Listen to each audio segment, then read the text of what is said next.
माझे नाव संस्कृती राहुल झेंडेकर आहे। मी 6वी होमी भाभा बॅचला जॉईन केलेले होते एप्रिलमध्ये। तेव्हा सरांनी पहिल्या दिवशी आम्हाला फ्रिक्शन हा चॅप्टर शिकवलेला होता व त्याच्यावरती प्रॅक्टिस पेपर्स पण दिले होते।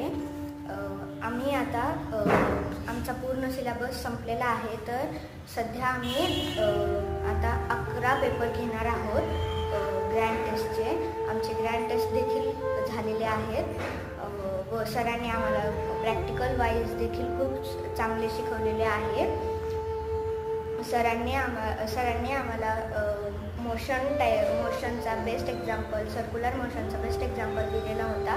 तो म्हणजे फॅन जसा घुमतो तसाच तोच असतो सर्क्युलर मोशन। तर सर आम्हाला रायटिंगमध्ये पण जास्त देत नाहीत, एक्सप्लेनेशन जास्त चांगलं देतात व